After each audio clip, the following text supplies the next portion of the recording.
The idea that progress means secularization, or that progress more exactly supposes previous secularization, was shared by many people, by everybody in the West.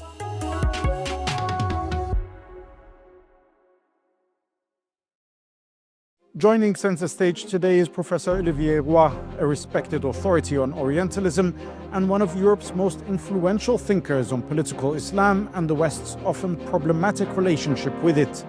Roy sits down to discuss what Orientalism means when it comes to the prevalent East versus West mentality, its impact on societies in Europe, the idea that a clash of civilizations is inevitable, and much more.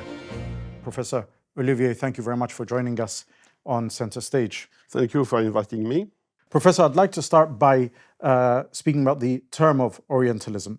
What started off as a definition for studying the Orient from a Western perspective, countries and powers that were colonizing much of the global South, was redefined, particularly through studies and the writings of the most renowned of whom was by the late Edward Said, now is a term that is used to refer how the West views the global South, particularly the Arab and Muslim world, and in fact has led to shaping a lot of policies that impact millions of people around the world. What does that term Orientalism mean to you? Orientalism, predates, in fact, colonialism. At the end of the 18th century, there was a construction of this specific field of studies, the universities, or mainly at the different academies in Western Europe. And the first Orientalists were, in fact, admirative of Islam, of the Muslim civilization, and so. So Orientalism is first some sort of an erudition, of a knowledge, but a knowledge mainly based on books, writings, an abstract knowledge, not of a society, but of what was perceived as a civilization. But from the beginning, this term of civilization used to refer to something which was attributed to the past. The idea that the Muslim world specifically was missed, the progress, missed secularization, and was a bit backward. So there was this mixing of intellectual knowledge, of literature, of religion, and so, and this representation of holistic and backward civilization, which was unable to challenge the West. An objective look into history would see that much of modern-day science and maths actually was born out of Muslim lands, from Arab and Muslim scholars. The idea that some sort of savior or intellectual enlightenment was required to the Muslim world and the Arab world is a misrepresentation, really, of the situation at the time. Yeah, the idea that in the Western Middle Age, the Muslim civilization was higher, was more developed. That's not something which was recognized at the time. But the idea was, now it's done. Now it's the West, which embodies knowledge, sciences, and progress. The idea was that the Muslim civilization was something of the past. Very interesting past, but of the past. And the idea was that there was no dynamics inside the Muslim world towards progress, knowledge, sciences. So the idea was that the West has to teach, now it's the turn of the West, to teach the East about science and progress and secularization. Never forget this important term, which at that time was connected with the very concept of progress. I think the debate is open, and we can go through many different examples of both universities, institutions, academics, and other leading entities within the Arab and Muslim world that even in the kind of declining era of those nations still existed, be it in Cairo, be it in Baghdad and other places. And that was never really the main push for Orientalists to intervene within the Arab and Muslim world as much as it was through secularization. Yeah, the idea that progress means secularization, or that progress more exactly supposes previous secularization, was shared by many people, by everybody in the West, but also by many leaders in the Muslim world, that will lead to Kemal Atatürk, for instance, in Turkey. So many authoritarian leaders brought the idea that we should build from scratch in the East a model of university borrowed from the West by ignoring what was already existing, ignoring the scientists, ignoring the intellectuals, ignoring the ulamas who were existing, who had the knowledge, who were teaching, etc. All that was considered as backward.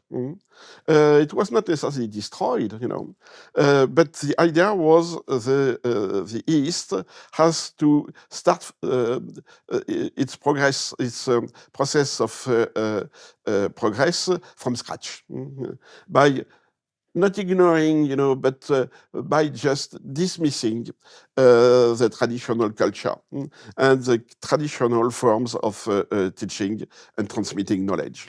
Was this really an academic, intellectual school of thought that secularization is the best thing for the Arab and Muslim world, or was it a means to an end, which is the ends being colonization? Both. I would say in the second part of the 19th century, the dominant school of thought in the West was secularization. The idea that the big victory of the West was to have secularized itself, and then the idea was we should export secularization. But what did happen is that the colonial authorities, at the beginning, they didn't care about the culture of the colonized country. The French conquest of Algeria was, I would say, purely destructive. The idea that it's not an interesting society, there is nothing interesting. But then the colonial administrations realized that Orientalism might be a tool of control. That is better, to, for instance, to create in Algeria faculty of Islamic law, managed by the French, of course, by French lawyers and so. It was better than just to ignore the traditions. So we have this process of reconstructing and controlling some traditions, but in the sense, of course, of ensuring and rooting the colonial domination. The British did the same in India, the French in Algeria. There was some differences between the different colonial powers, but all the colonial powers did mobilize their own Orientalists in order to provide the colonial administration with tools, sophisticated tools of controlling the societies. So, and here I want to jump from that history to today's world, whereby we view or we see similar narratives being constructed by Western powers in order to dictate to other countries who is good and who is not, what is moral and what is not, but not based on a universal code of conduct, or not based even on something that is applicable to all, but something that is literally tailored to their own interests. For example, we look at the concept of universal human rights. And all you got to do is look at the genocide in Gaza and compare it to the war between Russia and Ukraine. And you see how the idea of Orientalism is still very much prevalent in how the rhetoric of politics and the policies of politicians and countries exist. The theory of human rights was set up as a universal system. So the idea was not it's a Western system. The idea was it should be a universal system. But then it was used as, I would say, a way to export the Western vision by not just ignoring local traditions, local cultures, and local religions, but by considering this local tradition and religion as in opposition with the universal theory of the human rights. So that was a shift to construct something which was specifically Western and to turn it into something which is supposed to be universal and should be imposed because it's supposed to be universal. Why do you say it was specifically Western? Why is human rights specifically Western? Because it was the Universal Declaration of Human Rights was declared in 1947 by the first session of the United Nations, which at that time were purely Western. The idea is only the West has been able to construct a universal system of human rights. So, That's the idea, but the reality is not the case. Because, of course. But it was this idea which pushed, Western intellectuals, both from right and left, to consider that they are holier than the others, that they are better, that they embody universal principles, while the others do not embody just local values and traditions. Why is there, in your view, why till today there isn't an introspective, self-critical look within Western societies of what Western ideals are, and actually, if in fact they're the best? First, there is a kind of schizophrenia here, that the internal problems of the West is a problem for the West and should not be debated, as universal issues, while the problems, domestic problems of other cultures should be put under scrutiny by the Western standards. So, and in this sense, yes, there is an absolute dissymmetry. The traditional Orientalism was not considering, Islam as something specific. The idea was there is a Muslim culture, a Muslim civilization. But since the 70s, there is a shift in the Orientalist vision of the East, from the West to the East, the idea that Islam is the problem. Islam is at the core, of any culture in Middle East, and that Islam is a problem. Islam is against, by definition, human rights, women's rights, etc. So every time the newspapers, and even the public opinion, let's say, perceives something as typically embodying Islamic norms, like the veil, like the ban on alcohol, it's condemned, as a kind of, let's say, totalitarianism, authoritarianism, lack of human rights, etc. So we have the shift from culture to religion in the vision, in the Orientalist vision of the West towards the Middle East. And now, I would say, this Islamization, I would say, from the West, the Islamization of the representation is, for me, the big problem now. You touched on the, if indirectly, this idea of clash of civilizations, the theory that Samuel Huntington put out in his book. When you look at the biggest crises that we have seen, and when you look at the most death that we've seen, as we're seeing now in the first time in the history of mankind, a live stream genocide, it is actually being perpetrated against the Muslims. I want to propose a different theory to you, that the clash of civilizations is imminent, not because there is a problem with Islam, but because there is a certain powers that are adamant on trying to destroy and eradicate Muslims and Islam. Islam is used as a pretext for demonizing Muslim societies, countries, and states. That's very clear. From an objective point of view, you are right. The problem is why? Why it's Islam now which is seen by the West as the main threat. We are no more really in a Huntingtonian perspective. For Huntington, culture were based on religion, but the main issue was culture. Now, the main issue from the West is religion. We have now, identity politics now are superseding the universalist discourse of the West. And that is a very interesting change. President Trump is adopting identity politics discourse, which is new in the USA. Until now, until Joe Biden, the idea was the USA are embodying human rights, they are working to establish peace for the whole world, they are the best in the world. And now the discourse is, we don't care about you. We just want to protect us and to keep the lead, to keep the leadership, but for our own interests. So we have a shift here in the perception in the West of what is culture and what is religion, and specifically what is Islam. Does the West not realize, or does it realize it just doesn't care, and that the huge discrepancy between the way in which its rhetoric is presented with regards to when it's talking at the other, whereas when it's talking within itself, that really makes it lose all sorts of credibility, both intellectually, politically, and so forth? I would say most of our leaders and the political leaders don't care, They use the debate on religion and Islam for internal reasons, for domestic reasons, and they don't care about the impact of such discourses on the societies of the Middle East. That's the big problem. We are now first in some sort of schizophrenia. We don't care about the others. And in national egoism. This is reinforced by immigration.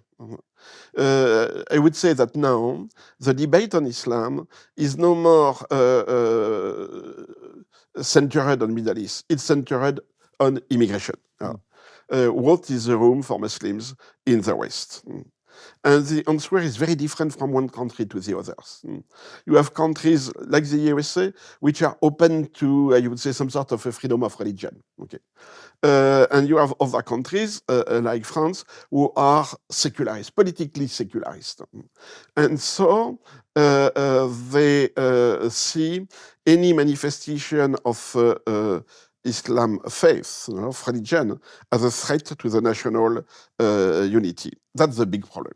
The irony being that they claim they tried to export their ideals, which were based partially on pluralism, to the Arab and Muslim world.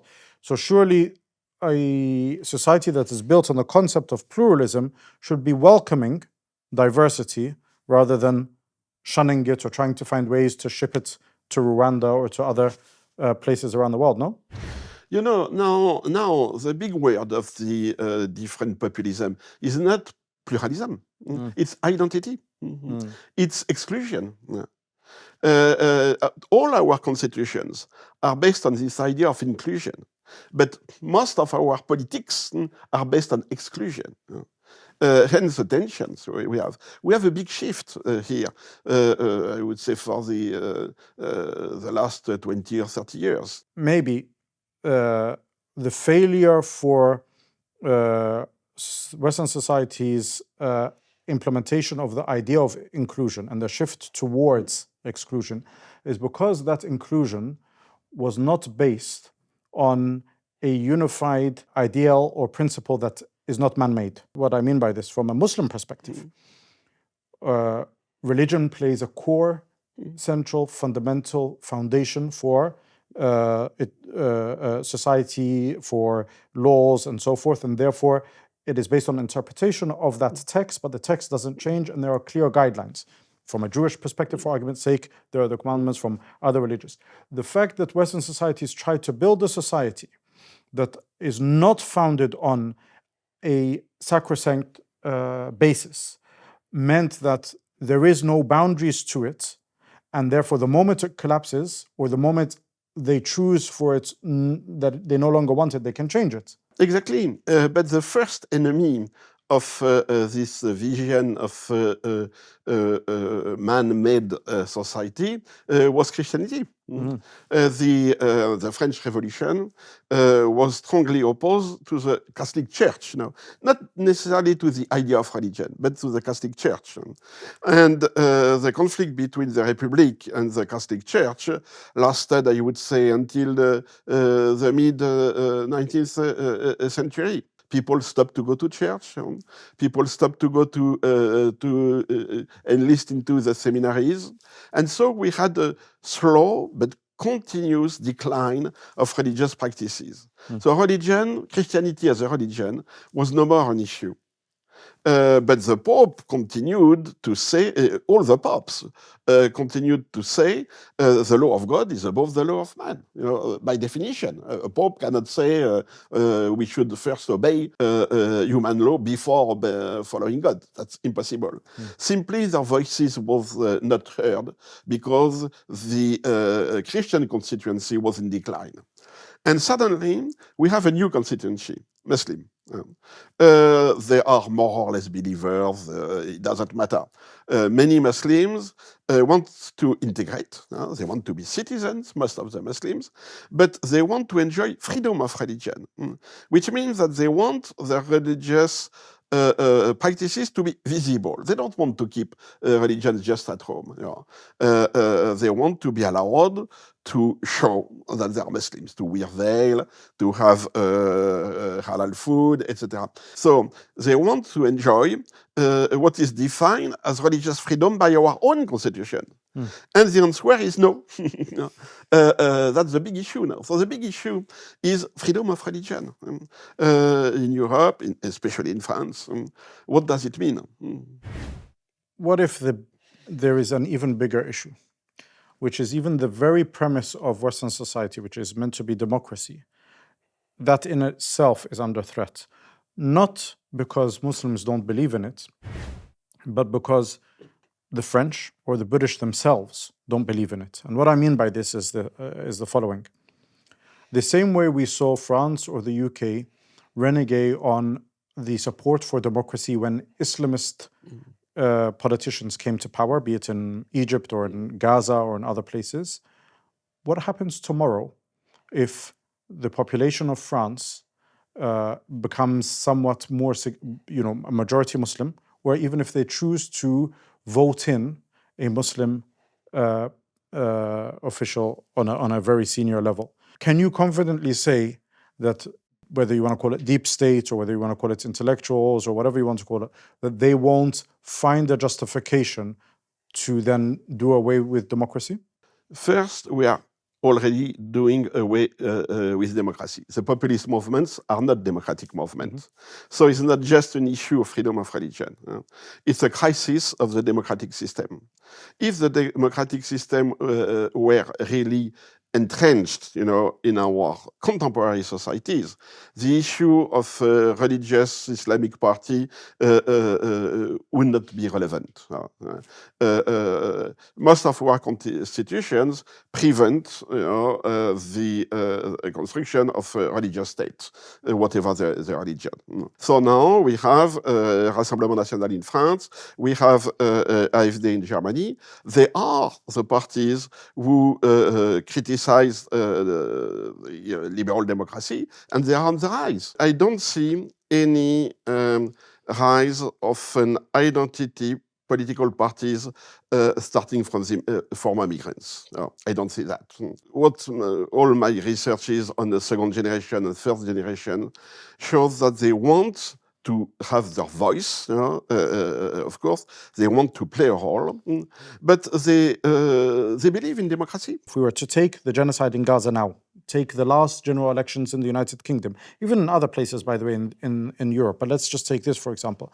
There was clear lobbying around independent candidates, 5 of whom won, who stood on one simple ticket: end the genocide in Gaza, which resonated primarily with Muslim constituents, but also with other immigrants, right?